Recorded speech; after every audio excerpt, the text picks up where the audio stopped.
Ceci est la deuxième partie de ma vidéo sur le budget d'un mariage et comment faire des économies. Si vous n'avez pas vu la première partie, je vous invite à la regarder d'abord en cliquant sur la barre d'infos. Le traiteur, c'est en général le poste le plus important d'un mariage. C'est pourquoi l'une des variables d'ajustement va bien sûr être le nombre d'invités. Évidemment, plus vous êtes nombreux, plus vous pourrez négocier le tarif à la baisse par personne. Et sachez que le prix du traiteur sera quand même un petit peu moins cher que celui d'un menu de restaurant qui ne vous fait pas payer la location du lieu. Mais en même temps, si vous choisissez un établissement qui ne vous fait pas payer la location du lieu, mais qui répercute ça sur le prix de son menu, sachez qu'en général, l'économie est quand même substantielle par rapport à un endroit où vous devez louer les lieux et louer parfois d'autres choses. Si vous voulez la pièce montée traditionnelle de choux, mais que vous avez déjà prévu d'autres desserts, mon conseil, c'est de ne pas prendre une part par personne, et en général, ce que vous préconisent la plupart des traiteurs pâtisseries, c'est 4 choux par personne.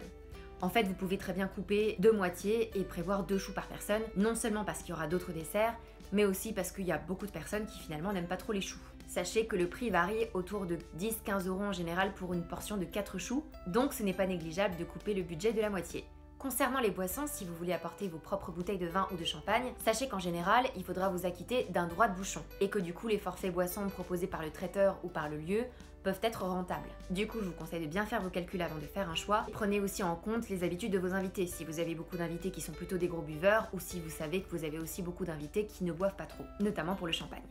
Concernant la décoration, sur la première ligne, c'est un peu le grand fourre-tout qui va constituer un peu les détails déco de votre mariage. Ça inclut notamment les petits panneaux, les plans de table, les marque-places, les menus individuels, les pétales à lancer, les bulles à souffler, les rubans et tous les petits éléments déco de votre mariage. Essayez de faire vos recherches sur internet, vous pouvez vraiment tomber sur de bonnes affaires. Pour le livre d'or, vous pouvez aussi économiser en partant sur une base neutre et en collant juste une photo de vous deux sur la couverture. Pour l'urne, vous pouvez la fabriquer vous-même avec les moyens du bord bien sûr, mais vous pouvez aussi en louer une sur internet si vous voulez quelque chose de plus sophistiqué comme une cage à oiseaux ou un carrosse citrouille de Cendrillon ou encore autre chose d'original.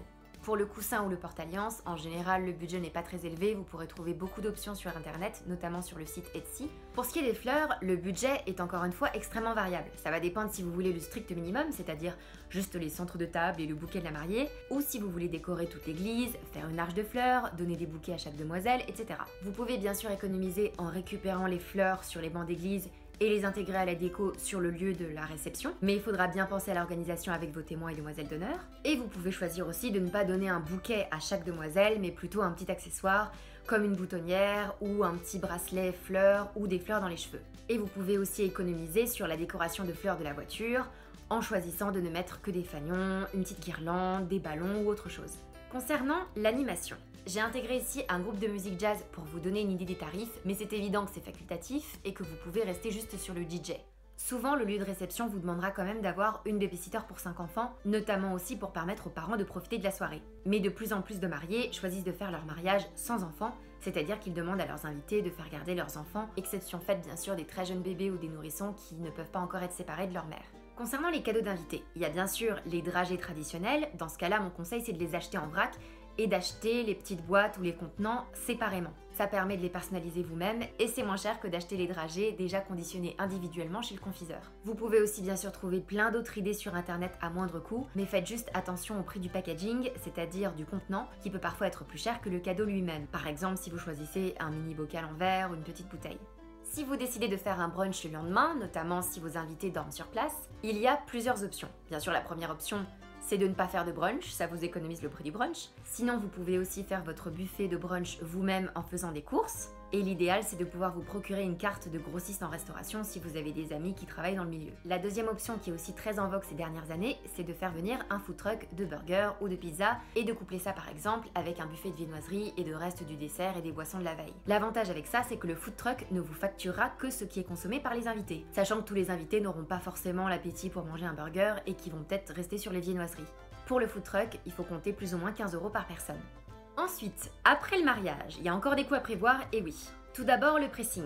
Ne négligez pas d'aller mettre votre costume et votre robe chez le pressing juste après votre mariage, parce qu'en général, ils en ont pas mal besoin, étant donné que vous vous êtes fait piétiner toute la journée et notamment sur la piste de danse, et que les taches et les salissures ne pourront être bien traitées que si vous les amenez le plus vite possible au pressing. Ce qui sera pas forcément le cas si vous laissez votre costume ou votre robe plusieurs jours, voire plusieurs semaines dans votre placard. Par contre, sachez que les prix de pressing pour une robe de mariée sont assez élevés parce qu'il y a une surface de tissu plus importante qu'une robe normale, et bien sûr, il y a des choses assez délicates comme des broderies broderie, de la dentelle, ce qui signifie pas mal de services à la main et donc un prix en conséquence plus élevé. Je dirais qu'il faut compter pour une robe de mariée au moins une centaine d'euros et que dans la plupart des pressings qui sont spécialisés dans les robes de mariée, ça va tourner autour de 200 € la robe. Comme c'est un savoir-faire assez spécifique sur les robes de mariée, je vous conseille de ne pas lésiner sur le tarif et d'aller plutôt chez quelqu'un qui a l'habitude que quelqu'un qui n'a pas l'habitude de le faire. Pour les hommes, la facture sera encore une fois moins salée, ce sera le prix juste du pressing d'un costume habituel. Par contre, si vous avez la robe de la mairie à mettre en plus de la robe de l'église, et que la robe de la mairie n'ait pas été trop salie si jamais vous ne l'avez pas portée le même jour,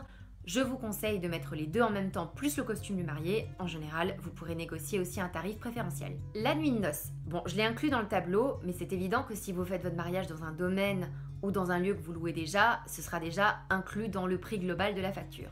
Si néanmoins vous faites votre mariage dans un hôtel-restaurant où vous ne logez pas sur place, il va falloir compter aussi la nuit d'hôtel en plus. La solution économique est bien sûr de rentrer chez vous et de profiter de votre petit nid douillet.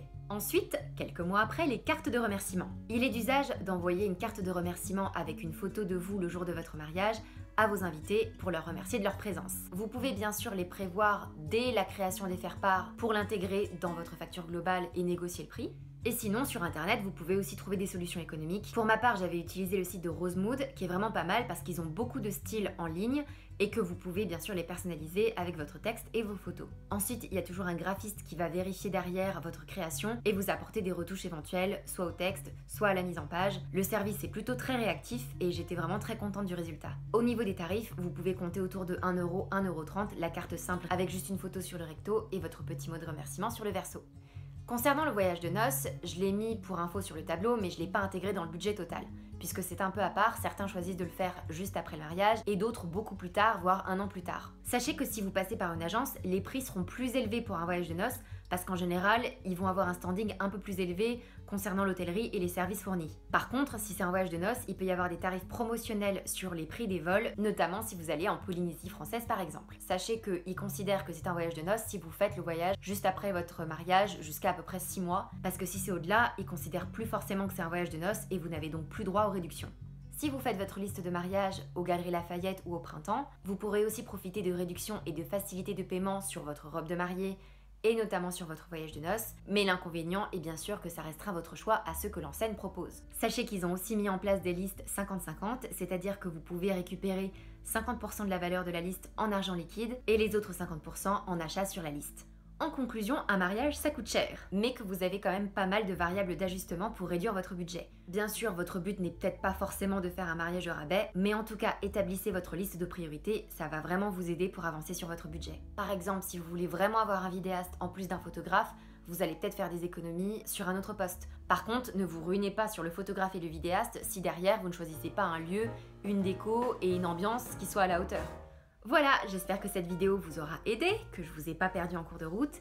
Et en tout cas, je vous souhaite bon courage pour vos préparatifs et la prochaine fois, on parlera du planning ou comment planifier l'organisation de son mariage sur une année, mois par mois. Bien sûr, n'hésitez pas à liker la vidéo, à la partager et à vous abonner si vous voulez voir la suite.